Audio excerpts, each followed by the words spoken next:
and it just felt good. So every time I walked in the gym, it's never been a chore to walk in the gym and train. Nope. It's a freaking gift.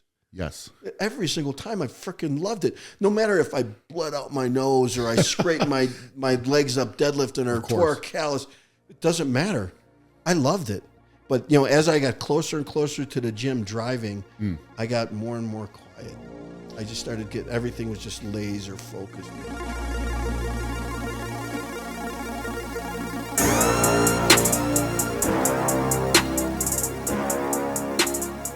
Welcome to the Shaw Strength Podcast. I'm your host, Brian Shaw, and today I'm joined by an absolute legend, the one, the only, Mr. Ed Coan. How are you doing, sir? I'm always good. Thanks, buddy. Yeah, this is amazing. So Ed actually came into Colorado, and I found out you were coming, and I was like, God, I got to pick you up from the airport so we can say hi and have fun. Just have fun.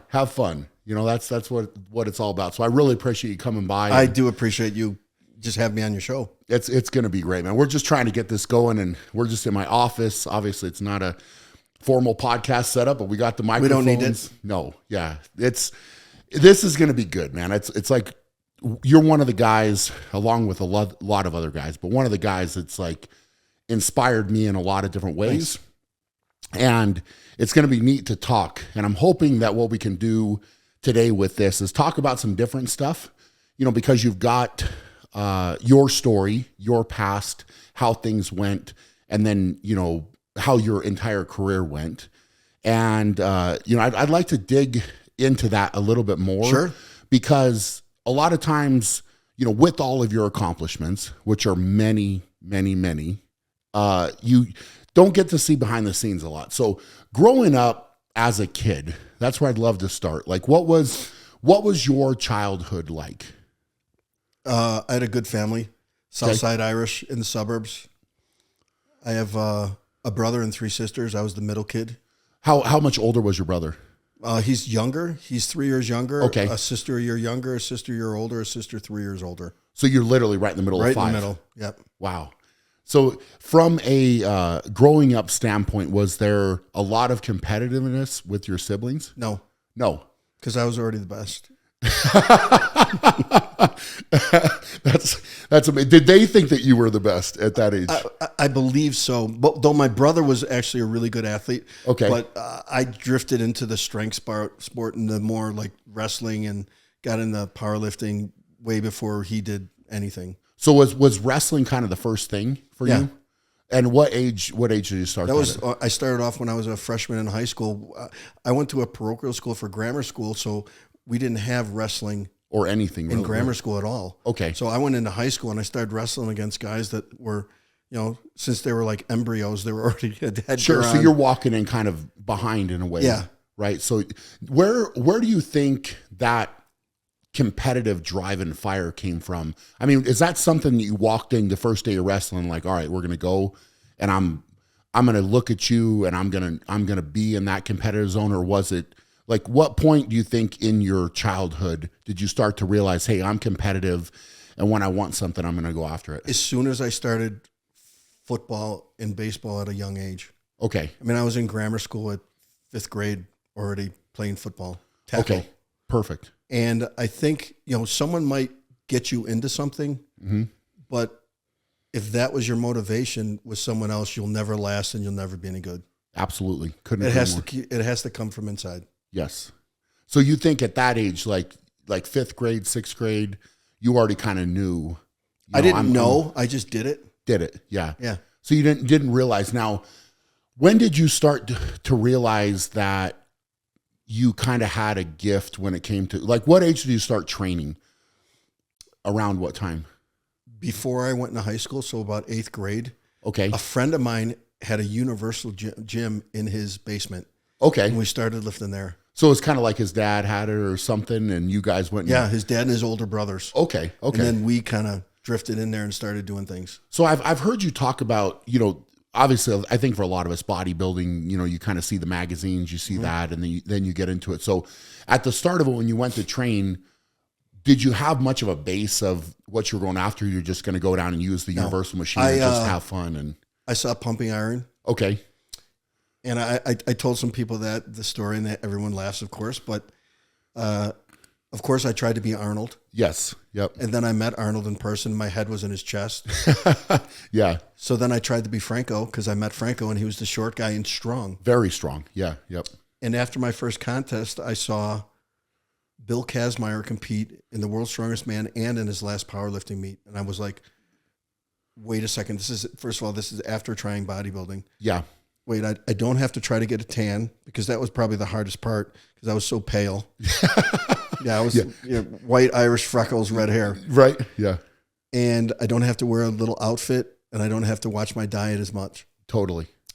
I'm going to try this. And it was like a duck to water. I mean, were you strong? I mean, maybe you didn't even know when you were working out with that universal machine and kind of getting into it.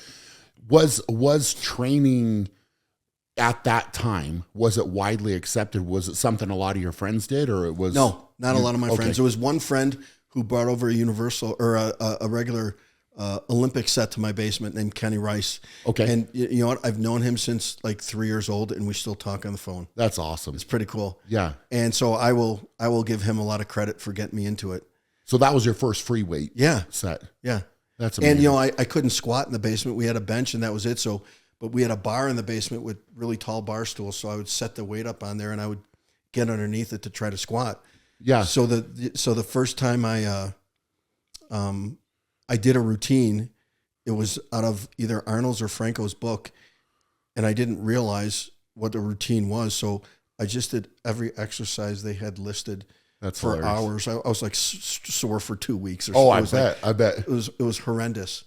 But you enjoy. I mean, is it something? I loved it. So you loved it, but from the get go, when you walked in there and started training with that universal machine, or when you started getting the free weights at the first, was it something? I mean, because I'm imagining that, like size wise, you probably weren't. No, not at all. Not big at all. So I mean, were you getting picked on at all at school? Not really. No. So what was the motivating factor to training, other than like, hey, I saw these bodybuilders? I think because because of the guy's older brothers, or we just both decided to try it and see what it was like. Yeah. And I just freaking loved it. I don't know why. I don't know. Yeah. Any reason. Was it the challenge, or was it you walked away and you felt like you got stronger, then you wanted to come back and try something else? At first, I just wanted to get bigger. Okay. I didn't really think about the strength aspect. I didn't do that until I went to my first gym on the south side of Chicago. Okay. So how did you transition then from that home gym set to going to that gym, or did you have weights at school? It was a small gym. No, okay. I never lifted in school at all. So it was a gym, an actual gym. Yeah, then. it was like it was Bally's, used to be called Chicago Health Club. Okay. And that's where I trained, and it was like a tiny little gym on the south side. Really? And I just got together with some guys that were at the gym, and we started trying to learn how to train. That's amazing. So what age was that then? 14 or 15. So were you still wrestling when you were going to that gym, or was it? So, and I'm imagining you started to notice with the wrestling that the training. Yeah, was I started to gain time. too much weight, and that's when I was like, no, I went from 98 to 130 from freshman to sophomore year.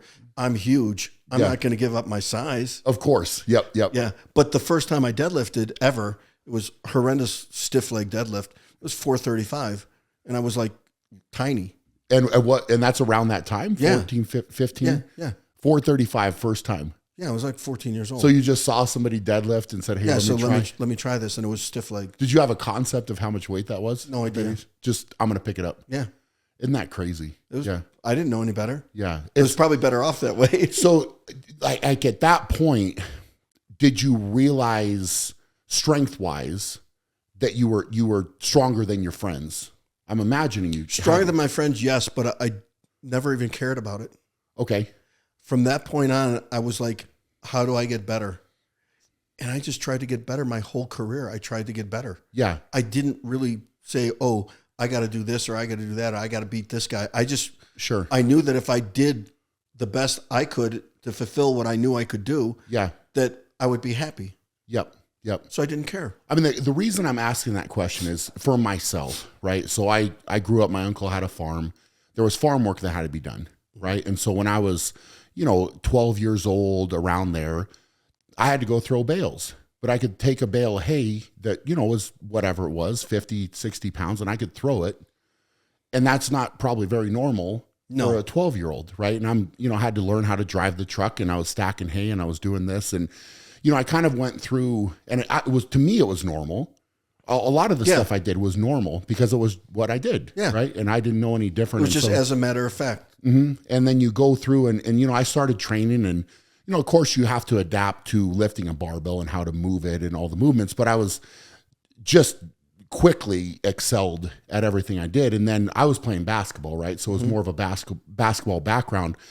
But I remember I got into college, and as a playing against guys at that time that were around my same height, maybe bigger than me, because I'm around a freshman, there maybe a junior or senior in college. So they got me on body weight, but never on strength, never ever on strength. So it's like I could do things in basketball that I could move anybody, right? It didn't matter if the guy, I played against the guy who was like 7'3". That was because you already knew how to move yourself, but you didn't know how you knew it. It was just part of you already. Yeah. And that's when I started I kind of started to realize, hey, I'm a little bit different. Even my college coaches, they'd set up a drill for us to do as like, your post players. And they would say, everybody can do this. And Brian, you don't get to do that because you're going to hurt That's somebody. actually extremely smart of them too. Yeah. Because they put you towards what your strength, they started realizing your strength and weaknesses and geared you towards that. Towards sure. 100%. So the reason I'm asking that is I started to realize at that point, things started to click. Hey, I can kind of do things, and I have this natural ability to be that strong, where it started, and just there's other things that I look back through my life that it's like, wow, that makes a lot of sense, that what I'm doing now or have done, right? It kind of was all there. But then the competitive nature, the competitive drive started to really stem from when I was a kid, right? And I had a brother who's 2 years older than me. Always, I'm butting heads with him. I'm trying to beat him. So that's what I'm asking about, like your siblings and growing up and how you got into this. But it sounds like you just got into it. You loved it. You wanted to get better. That was it. I never really cared about the numbers as much as it was just, they were there to grow, to get better. And it was just another number. It didn't matter. So I never cared. So we're 14, 15. When does powerlifting enter the equation? I did my first contest at 16. 16. Yeah. Do you remember what you did and what weight class you were I was a very light 165, like 152 pounds. And it was a class 3 novice in Chicagoland area. And the rack they had didn't go low enough, so they had to take it off. I've heard you say that before. They had to take it off and put it on my back. It was 485 was my opener. I missed the first two, and then the last one I just killed it. And then I benched 295 that day and deadlifted 495. That's amazing. Yeah. I mean, and you said 15. Yeah. 15. 16, like a young 16. That's amazing, man. And so from there, were you hooked to, I mean, did that kind of solidify everything? Yes. It was just that like gave me drive to keep going. Yeah. I don't know if how many other 16-year-olds were there that day? I don't even know. Was there? It was a class 3 novice wasn't for teenagers. Yeah. It was for anyone that had never really had a gigantic total yet. Okay. So you're pretty much on an even playing field as far as strength, but not in age. Okay. And then it's just, I would say because of the positive experience, it kicks something in my brain that just keep going. Okay. And I just read the magazines. We didn't have social media or internet back then, so it was just reading them. Powerlifting. So were USA. you doing, I mean, even at that time, once you started training at that other gym, did you have anybody that was kind of like, hey, Ed, maybe you should try to do this a little bit or do that? But we mainly used the magazine, and then there was a couple guys I trained with. Yeah. Okay. So you're starting at that point to kind of come up with your own ideas, I'm imagining, or kind of learned my own technique. I learned everything. Everything I did was by feel or by watching. I was kind of little ADD-ish. Okay. So I would be more like sitting in the corner watching everybody. Attention. Yeah. And then so I learned a lot. So was it, I mean, did you have a lot of stuff where it's almost like a trial and error type of thing where you take it into training and say, hey, I'm going to try this a little bit, see how I respond? Because you were kind of by yourself. Yeah, because I went by feel. Okay. I could tell right away if something worked. Interesting. Yeah. So you just kind of say, hey, my body feels this. This feels really good. So did you take that into training too? Yeah. A lot of the training was by feel. Yeah, 100%. Okay, this feels That's how good, I developed all my technique. I never copied off anyone or tried to be anybody else. Yep, I exactly. just went by what feels good to me. Then it was good. Yep. I didn't care how it looked. So then you started to lay it out from there. So you're 16, and then at that point, did you go from that contest and set a goal to go to the next one? Did you pick the other one out immediately? No, I just knew I was going to get a little bit better each training cycle. Okay. So the next training cycle, I would start a little bit heavier. Okay. And though you got to think about it. Let's say you just went out, you started when you're young, you're full of all the crazy hormones and sure, piss you and can vinegar. do whatever. And yeah, you can do almost anything and trash your body. But let's say I went up 15 pounds and started the next training cycle 15 pounds heavier. Okay. And let's say you do 2 sets of 10 in a squat. Well, if you started off 15 pounds, you just did 300 pounds total load higher than you did the last beginning. Big time. Total volume goes up. If you look at total load over a whole training cycle, and then you do that with all these different exercises. So I just didn't do squat up 15 pounds or bench or deadlift. I tried to get my pause squat or my high bar stance, close stance squat up. Yep. I tried to get my stiff leg deadlift or my deficit deadlift, my bent rows, my shoulder presses, my inclines, my close grips. I wanted to get all these exercises up. So I treated them just like I did my squat, bench, and deadlift because I didn't want a weak link. Totally. So now with those, you're mentioning all those exercises, a lot of multi-joint stuff, just kind of bread and butter, so to speak. It's like we're laying the foundation and 100%. Not having any weak points. Every training cycle, I'd go back and lay down a new base, though. Okay. Interesting. So then you start from that and build up. And build back up. And get better. Yeah. Kept a training log, and that's all I needed. So what was the next contest after that? I mean, did you compete I think it was a couple teenage contests. My last teenage contest was right before I turned 19, and I took second at the Teenage Nationals. Okay. And then after that, everything took off because I started to let my body weight go up. Awesome. So what was when you that last one at 19? What were you at body weight? Around.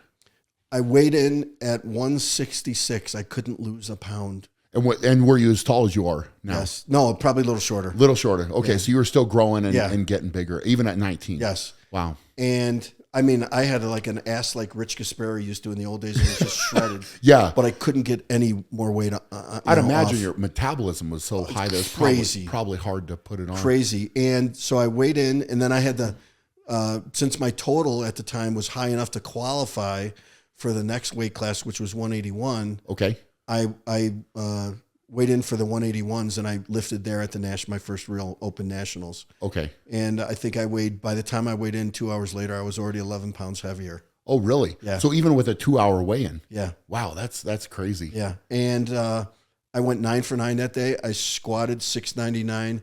I benched 429. I deadlifted 727, which actually would have been an open world record in the total and the deadlift that day. That's nuts, man. Yeah. So at that point, let's just say that contest, are people starting to talk at that point about you and your ability? I mean, when did you really come onto the map, so to speak, in that world? Where probably that contest. And then right after that, when I moved up to 181, the lifts went crazy. Yeah. Yeah. So it just went through the roof. Yeah, I could never get fat no matter what I did. Yeah. I just wouldn't get fat. So all the weight I put on. So you put on, it's just lean. It was just muscle all the time. That's awesome. Yeah, it's a good, and good since problem I to have. trained the way I did with feel in every exercise I did complemented my lifts. Yes. To make them feel perfect.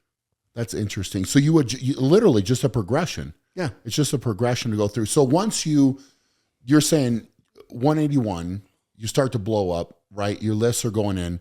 Who are you training with at that time? Did you start to train with anybody different? Yeah, it's just some of the dudes at the gym, regular gym. So not anybody necessarily. No. And I'm imagining I never trained with anyone that was, so exceptionally strong. Some of the guys were, pretty good strength, but nowhere near me. But they were honest. I could count on them for cues or to watch or say you did this or so they're not blowing smoke. Yeah, they're not blowing. So you come to train. It's training. I never had yes people around me. See, that's awesome because I did the same. Mm-hmm. I did the exact same, and you're saying these guys are not stronger than you. No. Right? You're walking in and training. You're setting your own bar. We all wanted each other to get better. Boom. Yep. That's the perfect training group. We talked about this a couple episodes ago. I had one of my training partners that was kind of there from the start, but that was the mentality, right? So I'm yelling for him just as hard as he's yelling for me. And I may be lifting something that's a world record. Doesn't matter. It's the same. He put 10 more pounds on. I put 10 more pounds on. If you heard his voice say something, he gave you enough confidence because you trusted him. Absolutely. Trusted him with everything. It's not even a question. But it's that confidence and trust is built in the trenches, right? Behind the scenes. Exactly. So it's not even a question. But I guarantee all four, you said there's four of you guys? There was like four of us. I guarantee all of you were getting better. True? Oh, 100%. Yeah, and it was probably fun as hell too. In between sets, it was just a free bust on each other all the time. Yep. But then you could flip that switch. And when it was what would happen, I would never get pissed off or get crazy. Everything came from the inside. So I would be like this and I would go. Then you go into it. Absolutely. Yeah. Everything comes into myself. See, and that's I think sometimes now and maybe I don't know if it's necessarily younger guys getting into it or younger lifters in general. They think they have to have this on switch and they're on all the time, right? And it's almost like maybe because they're on video, I don't know, right? But they're putting on a show and it's all about, well, I'm going to do this and get hyped up and whatever. For the wrong reason. And everybody has to develop that switch, right? Every lifter's a little bit different. Certain guys do better with being more a little internal. bit of hyped up. Yeah, and some guys need a little bit of hype, and it's still internal. Exactly. Yeah. It has to come from internal. I can't get motivation from you. I can hear your voice and get a little confident. Yep. But when I walk up to a bar, and I got to walk out 1,000 pounds. Yes, that's all on me. 100%. So I gotta, from the very, very get go, when I start my steps up to the bar, they're exactly the same. Every single lift I did, how I walked up to the bar was exactly the same amount of steps, the same way I put my hands on the bar, same way I wiggled under, same way I took my breath.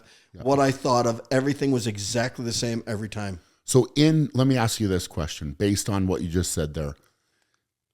In training, could you put yourself in that environment mentally? Immediately. Yep. From 135 on, it was always exactly the same. And I did exactly the same. Exactly. So I could get it down to when I went into that and I was going to do a lift, I could put myself in the environment, visualize it. And even though I'm in training, right, you're walking into that and everything's the same. So it didn't matter for me if I was in training or if there's thousands of people watching. Same. It's right? still you in the bar, you in the like you whatever said, event. Exact same grip, exact same order, going through the lift, breathing the same way. Everything It is the has same. to be that way. Yes. Yep. And I think it's interesting that you say that. I'm not surprised in the slightest at all, right? That you could put yourself in that environment. So when you were on the big stage and you needed to do it, you'd already done it. Yeah. I did it 100,000,000 times in training. Yes. I actually enjoyed training even more. Yes. I like the process of getting bigger and stronger. Yes. And it just felt good. Mm-hmm. So every time I walked in the gym, it's never been a chore to walk in the gym and train. No. It's a freaking gift. Yes. Every single time I freaking loved it. No matter if I bled out my nose or I scraped my legs up deadlifting or tore a callus, it doesn't matter. I loved it. But, as I got closer and closer to the gym driving, I got more and more quiet. I just started everything was just laser focused in on what I had to do. I was actually already visualizing, but I could feel the weight. I knew exactly how it was supposed to feel every step of the way through a lift. Yep. There's so much power in that though, because you had that routine, right? And training was for a purpose, but you also enjoyed the process. I love the process. Yeah. And see, I'm the exact same. I love, you can look around, you can see all the trophies in the world and all the accomplishments and, how many different world records you have. And it's just, you set the bar, but looking back, all the memories and a lot of the stuff we talk about, it's from training or from the process. We got our whole life from lifting. Big time. Whatever we competed against. We've got friends all over the world. Yep. From lifting. Yep. Beautiful. No, it is. It is. And I think there's a lot of power in that, for people listening. It's the journey, right? Because yes, you're young. At one point you start and you build up, and it's a process. But early on in my career, I got lucky to be around some guys that had some really good knowledge. And they presented me with some stuff about my form and technique, and said, look, Brian, like you can do things this way, and you can be lifting for a long time, have a long career, right? And it's probably going to take you humbling yourself a little bit. And sometimes I was too strong for my own good, and I could admit that. But I listened early on, right? And I always would do this. I would go to a contest, and if there was somebody else that was there that was older, right, and had the experience, the question that I would ask them is, I would walk up and I would say, whoever it was, I just want to ask you one thing. If you could do it all again, what would you do the same, or what would you do different? Right? And I always would take whatever knowledge those guys could give to me. I would try to absorb. Yeah, they've been through it. Yes. But the thing is, no ego, right? No, never an ego walking in, right? And I feel like that's something that's so much more rare now, right? Everybody because of social media, and everyone's trying to do stuff for likes and attention and get an extra can of protein or in a t-shirt. See, isn't that a problem though? Right? It's not a problem for me. No, it's not. And not for me either. But like, if you're talking, because you go around and you talk to a lot of younger lifters, right? I love it. Yeah. And try to, and rightfully so, man, you've lived it, right? Like, widely considered greatest of all time, but you're one of the most down to earth guys that I've ever met. That's as accomplished as you are.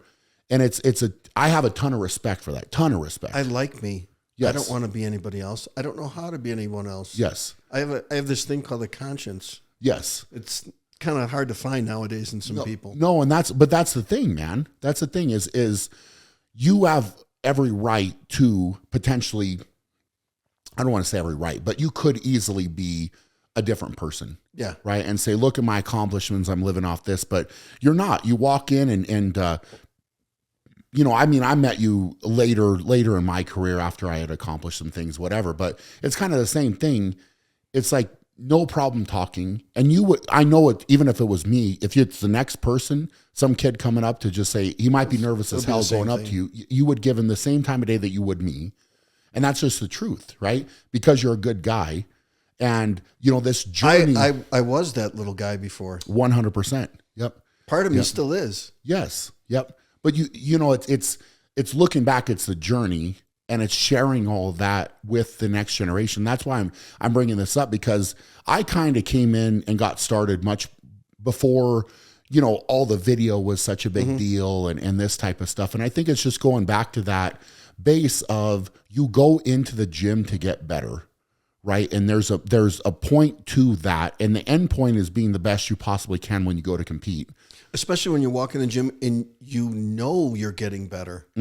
Because now it's all of a sudden it's validation. It's your own weird way to being turned on. Like, it's like, yeah, this is freaking phenomenal. I feel great because your endorphins in your brain release everything through your body. So all of a sudden you're just not feeling good mentally, but it comes out in the way you're able to train. Absolutely. Absolutely. Well, you approach it. Yes, absolutely. The way it comes out when you train, you couldn't say that better. And the training is getting you better, which is even more motivating. It's great. And it just turns into such a positive cycle going forward of this positivity, you build so much momentum going forward into your contest, going into the next training session, and it's clicking and everything works. And when it comes together like that and you've laid it out, it's amazing. Yeah. So, but what you said about later is when you talk to some of the old school guys and they said, these are some of the things you need to look into about yourself to make yourself last a long, long time. Absolutely. So I did a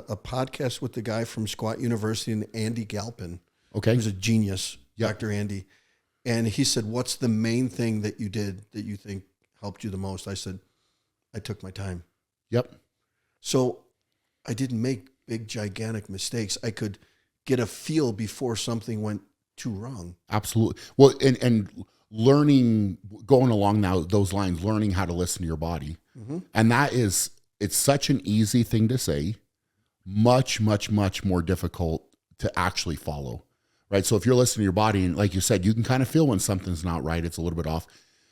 And then at that point, it's, are you going to be stubborn and push through it and then potentially end up hurt or in the wrong direction? Or are you going to say, hey, it doesn't feel right. We got to work through this. And I think that's probably one of the things that a lot of those guys said to me. You got to learn to listen to your body. You got to learn. And there's certainly something to the no pain, no gain. Let's work through this.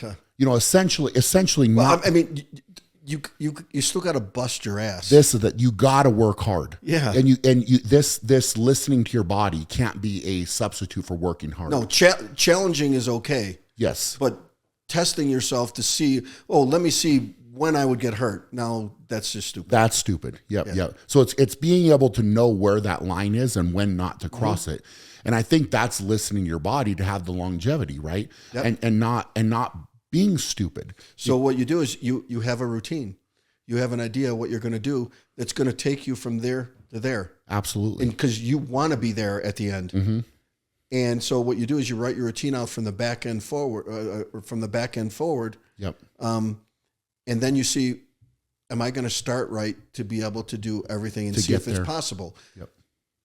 If you change anything along the way, it changes the outcome immediately, and usually for the worst. I did something with, I trained over at Jackson Wink, the fight club over in Albuquerque. And Greg Jackson, we sat down in a room for 40 minutes and we started talking philosophies of training. I'm thinking, wait, he's like one of the best fight coaches in the world ever, and I'm just a power lifter. Yeah. They started to mesh together. That's awesome. You start getting the mental aspect and how to peak and how to do this and what your thoughts are. Well, there's a quote from Albert Einstein that there's genius in simplicity. So on paper, my routine may look really simple. Yep. But now pick all the numbers correctly for the whole training cycle, which could be 3 or more months. Yeah. Then pick all the right exercises. Yep. Then get your sleep in, your nutrition right, everything right, and do all that right the whole way through. Yep. It's not that simple anymore. No, it's not. It's not. I was like to say, going into a contest, if you're 100 days out, right? 100 days, thinking of it as a test in school. Okay. And then every one of those 100 days, do you do all of that perfect? So do you get all of your food perfect, sleep perfect, recovery or training perfect? And then when you pass that test for that day, you get another point, right? What it does is it builds a lot of mental strength. So when you do it right, you feel good about yourself. Yep. Not just for doing it right, but now your training went up. Yes. So it's double edged right there. Big time. So now everything feels good.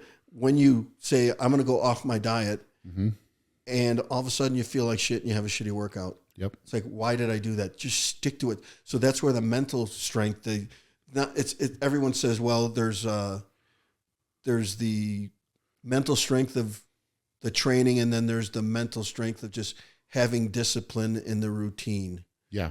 I never had a problem going into the gym because I loved it. And I was lucky enough to recognize the mistakes I made along the way, to not duplicate them again. So you identified them and fixed them 100% right away. Yep. So it was always a good experience. Yeah.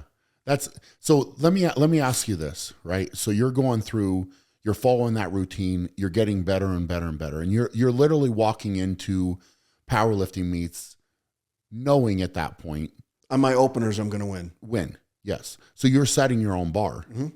How did that work? How did that work in your head, setting that own bar? It was just my bar. I So- didn't worry about anyone else. So you're just in your own category. I went you're there, the strongest guy I went there. there to prove to myself that I can do these lifts that I know I'm capable of because of my training. Okay. So that's all I went after. It just so happened to be that it was better than a lot of the other guys in the contest. Yes. And that's a slight understatement. Better than, yeah. But once in a while, like at 198, I was squatting in the a little more than mid 800, so like 859. Okay. And I think I was still 21 at the time. Yeah. And if I saw someone squat 750 easy, though, I was like, I don't like that. Yeah. There would just be a little bit of fire. Okay.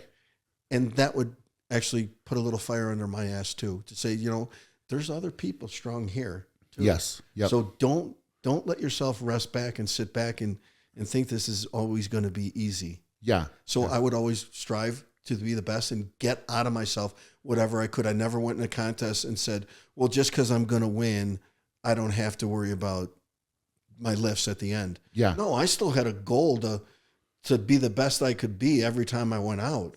So it just so happened to be these numbers, or a lot of the world records I beat were my own already. Yeah.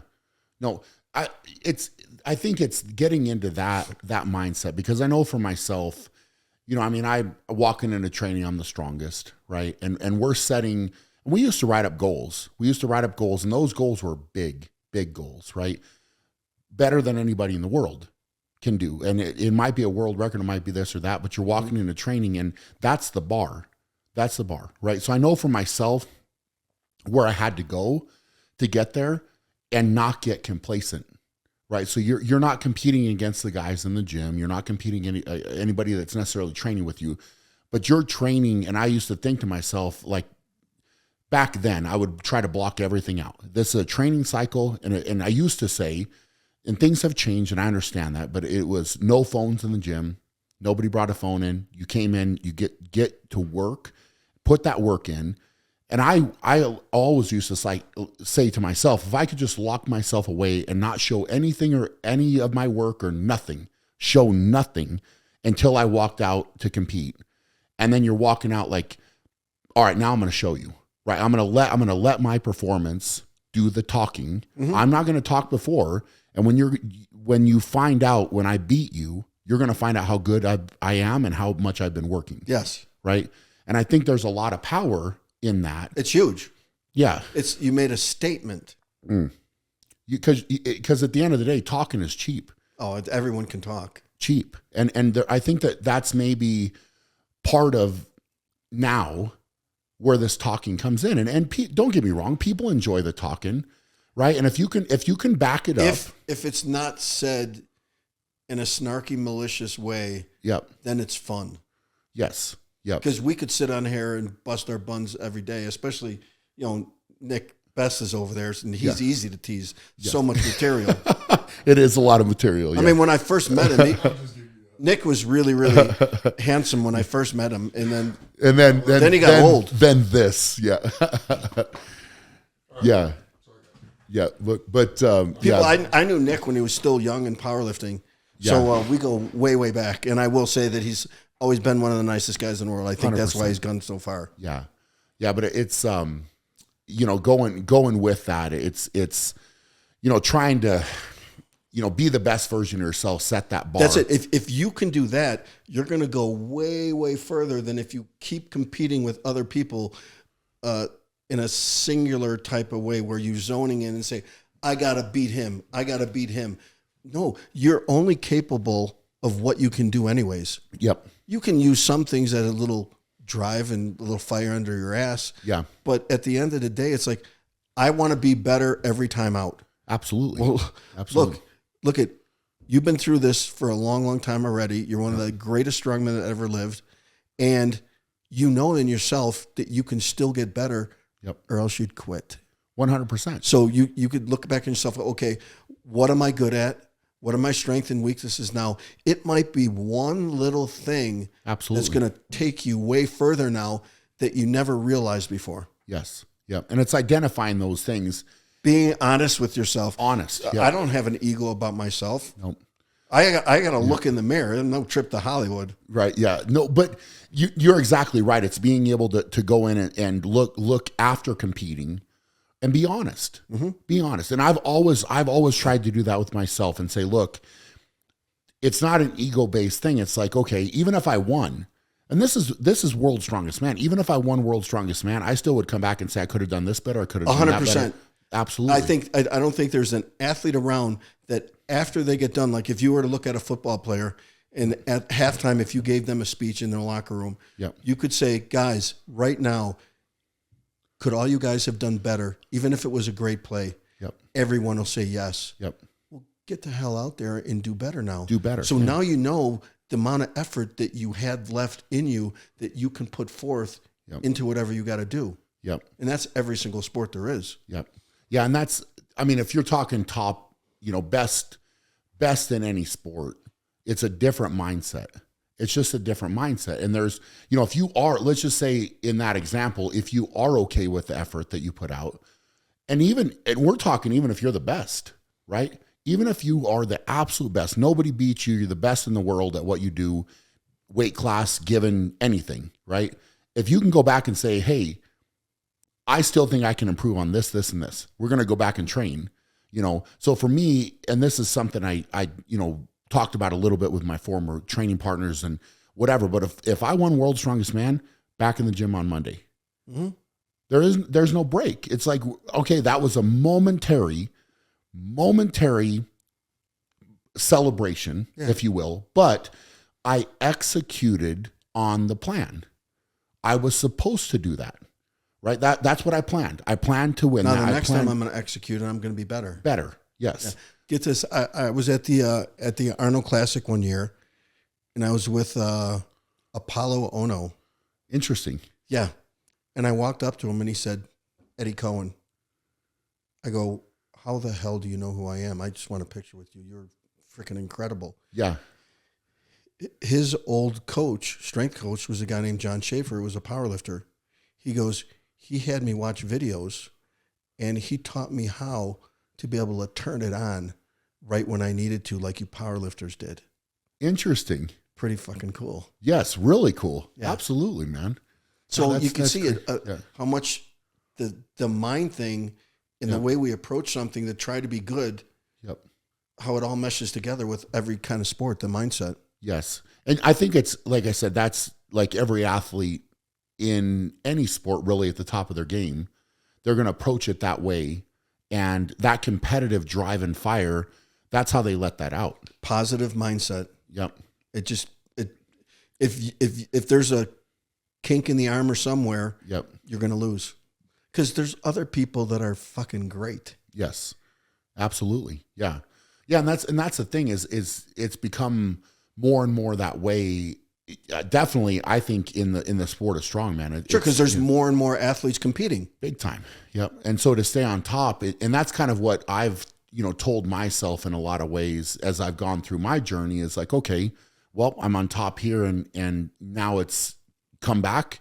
Everybody's hungry, right? You might be on top of the mountain, but there's other people trying to climb that mountain. That are really hungry too. Yep. And talented. What are you going to do to stay up there? And stay up there and stay up there and keep coming back, And so it's kind of that longevity. But then we go back to the base of, hey, you listen to your body, you train smart, you did this right, you did that right. And you were honest with yourself and you said, okay, this is the one thing I've got to change. But see, the one thing you got to change usually has a domino effect on the rest of everything else. Like, let's say you had a problem with us, a certain way you transitioned in your run or something like that. If you change that and your running and your steps become better, it's not just one event that gets better. Everything.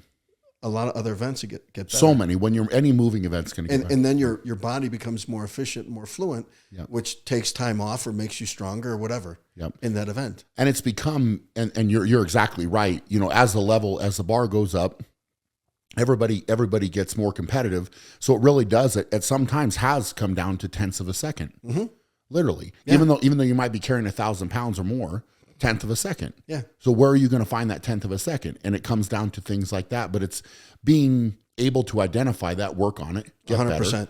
Better, and come in and attack it that way and stay hungry. Have yourself and have people around you that don't say yes all the time. 100%. That's the thing. I never wanted that. I always tell the guys, when I was training with them, even if something, because there was a lot of absurd things that got lifted right in the gym, and it was just okay, that happened. That was what was expected. Now we're going to move on. right? And it wasn't a celebration. Oh my God, let's post this. And can you believe that just happened? It's like, okay, I did it. But what now was the bar went up. The reason you did it, there was purpose for what you did it. Is it's going to help me with this event or these other events or a weakness I have, whatever. So I never did exercises that were just a bunch of BS that didn't put any value in my total. Yeah. Let me ask you this, because you raised your own bar. You had your own mindset. You walked into the contest and executed, right? You executed the game plan, right? Yeah. In your career, do you feel like you got to where you wanted to go? I think I could have lifted a little bit more. Okay. But the circumstances didn't always come about. Like when I walked into a meet, there's some meets I probably could have peaked for better. Okay. I just loved training so much that was my first love. So you put too much into training sometimes? Yeah. Interesting. Yeah. Okay. But when I went to a meet during my warm-ups, how do I feel today? This is what I think I'm capable of today. So these are the numbers I'm going to go for. Interesting. I'm going to either lower the bar or up the bar and then hit a first attempt. Now I know for sure where I'm going to go my second and third probably. Yeah. I didn't base it all. It wasn't already preordained to say you're going to do this and that. You start moving the weight. You can't do. Yeah. You can't do it because the day you're not at home anymore. You don't got your buddies spotting you. You had to weigh in. The food is different. You're not in your own gym. Don't have your same equipment. Big time. So it all changes. When did you know those lifts?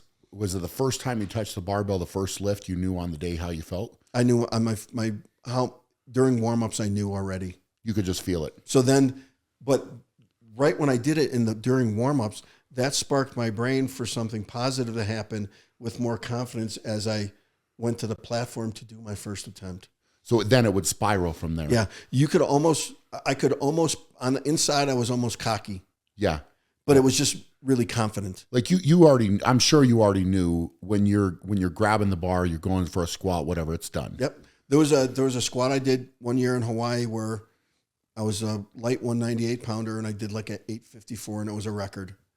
And as I'm putting my hands, as I'm wiggling under their bar, you just know. I just smile. That's awesome. I already knew it. Yeah. I just knew it already. But the thing is like you said, you enjoyed the training, the process, and then you got there and that was all that hard work is like, boom, now it's go time. Yeah. And we'll put it on. And again, it's such a confidence. But if you didn't put in all that hard work behind the scenes and pay the price, you don't have it. No. Right. So you can, again, it comes down to putting all that hard work in. And I'm sure, I have no doubt actually, that when people weren't looking and you had to make a hard choice, you always made the hard choice, never took the easy path.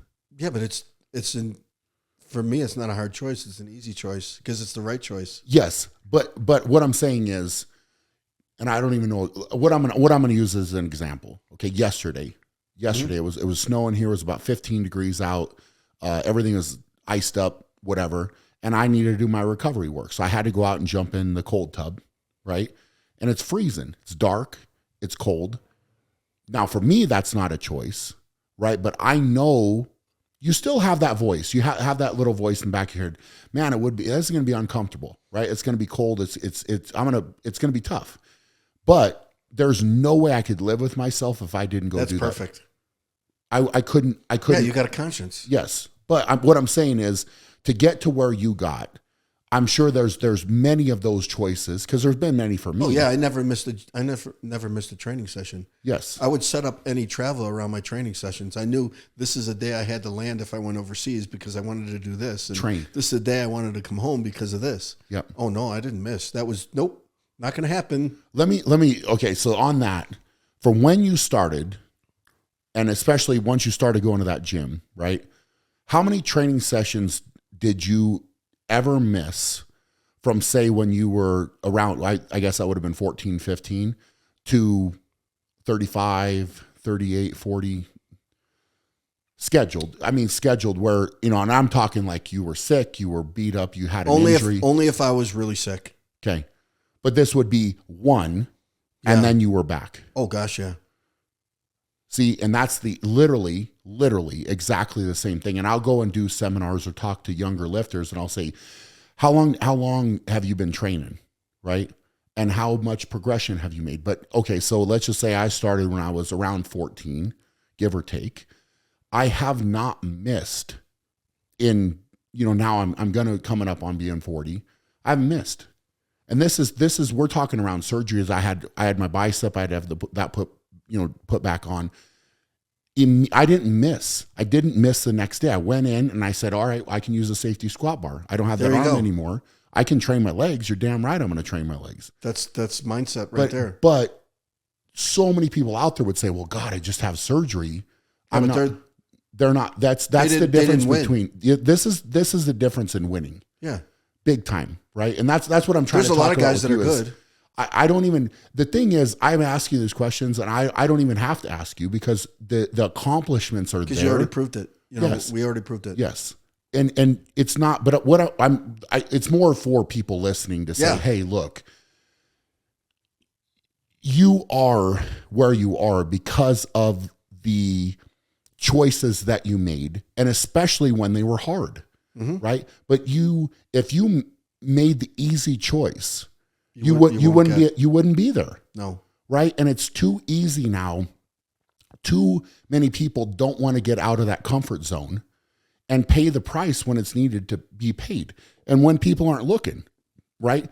And nowadays, even more when people aren't looking because everything's on the phone and posting this and that. Yeah. So it's real easy to post some great video, but you know what? When the phone's down and it's dark and it's late, are you going to go get in Are you going to get in the cold tub without the accolades from everyone else? Yes. No, I want my own applause from me. Yes. Yeah. It's looking in the mirror. Good job, dude. Yes. That's what I'm saying. Now I feel great. Yep. Through any point, that's what's exciting to me is like I have to be able to look myself in the mirror, and I know if I miss something, that could cost me the win. Oh gosh, yeah. Right? And it's just like, I know for you, it's the same thing. It's like, it's not a hard choice because you're going to get better. I loved it. Yes. Yep. See, there's so much power in that. No, that hard work, like I said, it's a gift because it's going to get me more of what I love. Yes. Yep. And that's where you're putting on display. But when you walk in there, you know who you are, right? And you're going to put on a show, right? But all that hard work was put in, and somebody somewhere had heard about you, I promise you, and they're at that meet, right? And I like to think to myself, these contests and our stuff, whatever, if it's on TV or not on TV, somebody somewhere is going to say, you know what, I heard about Brian Shaw and I want to see him lift. I want to see him move weight, right? And all of those sacrifices in my mind, I'm making those happen for me, first and foremost, but I want to be able to perform when it matters. Yeah, but the only way you can do that is by dotting your I's and crossing your T's behind closed doors. Yes. Yep. And this is the I think that's the takeaway is where I'm trying to go with this is it's like, you know what? You are you because of all those choices and crossing the T's and dotting the I's, right? When it mattered. Yeah, but when it mattered. When you do it, you don't think about it because it's part of who you are. No. But it's something on the inside is driving you to make you do that. Yep. So for you, it's normal. For me, it's normal. Yeah. I've never had a hard time with that. And so many, I've heard other guys, even guys I've competed with, they'll say, man, this is so hard. But that transcends into guys in everyday life. Look at what a surgeon has to go to get to that point. Look at what, the guy from MIT has to do to get to that point. Yep. What they gave up in the process it's the same thing that we give up. To be the best. Yeah. To be that's, I think that's a big takeaway. Absolutely. Is if you want to be the best at what you do, it's not going to be easy. It's not all going to be sunshine and roses and especially in your own mind, for a little bit of sacrifice for a lifetime of glory in your own head to make yourself proud of yourself, not other people. Yep. There's no amount of money, nothing that could ever buy that. That all has to come from you. Absolutely. Absolutely. But it all starts, going back to what you're saying. Cause I was that kid at one point, right? With big goals and dreams and what I wanted to accomplish in life and where I wanted to go. And I'm still going there. Yeah. Right. And I know you feel the same. But you were able to take what was inside your head and turn it into something real. And you went down your journey, but you were willing to walk down that road by yourself. Right. And 100%. I mean, we all have people that help us, but when you start, as far as the training process itself, even though you have all these positive influence with people around you, it's still clicking in your own head for you to do it. Absolutely. So it's always going to come down to you no matter what. Yeah. Like I said, you can't get all this, positive everything from everyone and have that the only thing that's going to matter. Yep. If you don't have the balls to go up underneath the bar and to hit it, you'll never be anything. Absolutely. It couldn't be more true, right? You got to be willing to pay that price and then go out there and put it on the line. It's fun. Yes, it is. It's absolutely fun. If you don't get some adrenaline going and that doesn't make you feel alive, something's wrong. Yeah, sure. It's like a meme. What did you do last night? Oh, I went to the bar, and it shows a guy drinking at a bar. And then what did you do? I went to the bar too, and it shows me with a bar on my back. 100%, 100%. And that was my little bar. I freaking love that. Yeah, yeah. How many times growing up? Let me ask you that. That reminded me of this. How many times growing up? Let's just say around 21, 22, 23. Did your buddies go out drinking like that? All the time. Sometimes I'd go out with them. I just wouldn't drink. Wouldn't drink, right? No. But you would, I guarantee you would go to bed. Oh, I would make sure I got enough sleep. Yes, because training was next. Yeah, and then every single night, no matter when I got in, before I went to bed, I had to have a steak because it made me feel good the next day. I didn't really know why, but I knew it made me feel good. That's amazing. Yeah. It's so funny because, and I don't know how many. I'm sure that there were relationships and friendships and stuff that were or you had to essentially change. I didn't think by of it going after your goals, but I didn't think of it. Yeah, it just wasn't an issue. No, I didn't care. But you didn't. Yeah, and you didn't think twice. My friends didn't care. If you were my friend, then you're all behind it. Then, and if they had a problem with that, they weren't really your friend. No, they didn't last. Exactly. That's what I'm saying. Like friendships had to change, and people come in and out of your life. They have to be a real friend is different than just a buddy.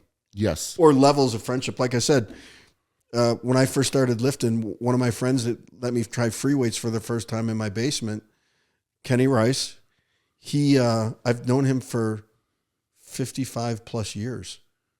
Yeah. I'm 58, going on 59. Yeah. And I've known him since before kindergarten. We went to kindergarten together. I mean, I was scheduled for the morning class and he was scheduled for the afternoon class. Yeah. I cried when I went there until they changed it so I could go to the afternoon class. Hence, I made it the promise to my dad that if I didn't cry, he'd take us to Brookfield Zoo. Interesting. So I ruined it for the whole family going to the zoo because I cried just so I could still be with Kenny Rice. Man. See, but and I guarantee you, Kenny would have never asked you to go against your training or not support. Oh no, none of my friends would. No, we got together with like 7 of us last month, and awesome. We've all known each other since like kindergarten or first grade. It's just, and I think it's surrounding yourself with those people, right? Like there's a lot of power in that, and anybody that would make you compromise going after your goals is not somebody. As long as someone is nice. Yeah, I only want the best for them. Yes, there's some great power lifters now. Yep.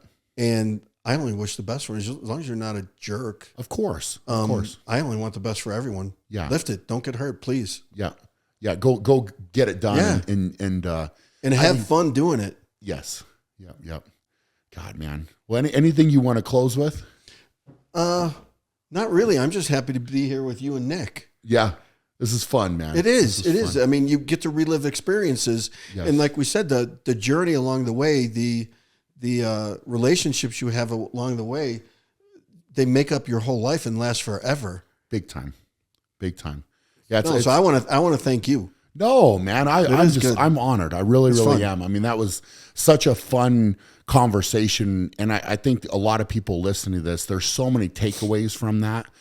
And to you, it's normal. To me, it's normal. But I think sometimes people need to hear these things that spark their brain. Absolutely. And that's, that's a big part of the reason why I'm trying to do this is I want to be able to share that message with people and inspire them to do more and to be better. And, I always say be great, right? So I'm trying to be great in everything that I do. Yeah. But if people can adopt that, like you said, it doesn't have to be trying to be the best power lifter in the world or the best strongman in the world. It's your version of great. If you got better, you're great. Yes. You did better than you ever had before. And, like I've said in a quote, it's like, I never set out to win this title or to lift this amount of weight, but I set out to get better every training cycle. Yep. So let's say you do 4 or 5 training cycles a year. Yep. And you got better and all those body parts got stronger every single training cycle. I just did it for a whole bunch of years. Yes. You're going to be pretty good at the end. Yes. Yep. Like you said, you didn't miss training. I didn't miss training. No. And I loved it. And I mean, there was times where, hey, you don't feel good. You're sick. You're hurt. You're this or that. You work around it. But it's never an excuse to not do it. No, you could find something to do. 100%. 100%. And you can take the easy route, or you can call it the hard route. I call it the right way to do things, right? So it's just, let's do it the right way. Yeah. This is the right thing to do. Here's the wrong thing to do. Your choice. If you don't feel guilty about missing, then you will never be good. Absolutely. Yeah. Whenever I did have to be away, it killed me. Like if you missed training because you were sick or something bad happened, okay. But if you missed training because you went out drinking or you did something stupid, you'll never make it. Now you're a jerk. Yes. You should be ashamed of yourself. 100%. Well, those are words to live by, man. It's the truth. I love it. People don't like the truth nowadays. It's just, as a matter of fact, like I said, genius and simplicity. Yep. If you just stick to your program to try to get a little bit better, 100%. Not like, oh, it feels great today, I'm going to max out. Nope. No. Yep. Stick to it. No, stick to it. And then you get to see a progression. People get to see you progress too. Yes. So now they start believing your words even more. 100%. And your motivation for them because you stuck with it. Yep. Yeah, people would stick with things like that. The accomplishments that they could achieve would be amazing. Yeah. And some people never get that far. No. Right? They don't get that far. And that's fine. They may not have it in them to be that good. Yep. As long as I don't want to say try, because usually people that say, well, I tried, that's usually an excuse for not doing. Absolutely. Just give it a really good effort for a certain amount of time. Yep. To try to do it right. That's it. That's all you need. That's awesome, man. Words of wisdom, my friend. It's old people stuff. Well, I'm not calling you old because you got some things to accomplish still in life and messages to share, but this is one of them. I really appreciate your time, brother. I appreciate you. It's been amazing. And hopefully you guys enjoyed the podcast. Hopefully you got something out of it. And if you did, please share it with your friends or family or people you talk to. We're just trying to get the positive message out with this and spread it to more and more people. Here's what I do on Instagram all the time. I don't like doing programs because I'm such a micromanager that I would have to charge a fortune to do it the way I want to. Yep. There's a lot of guys that do great work though. I let people send me videos all the time on DM, and I analyze their video in like a couple sentences for free. Do you want to throw your Instagram up? I don't, what is it? Ed Coan or Eddie Coan? I don't know which one it is. You can find him. You can find him on there. But I mean, that's amazing, man. It's fun. I'm imagining you would get inundated. Yeah, I do, but I love it. Yeah. No, that's awesome. Sometimes it's a few hours a day. Sure. But I don't care. It's a way to give back. I love it. Yeah. Well, that's awesome. I mean, we'll go follow Ed, give him some love, and always appreciate you guys. Hope you're doing amazing. For now, go out and be great, and we're going to sign off there. See you guys.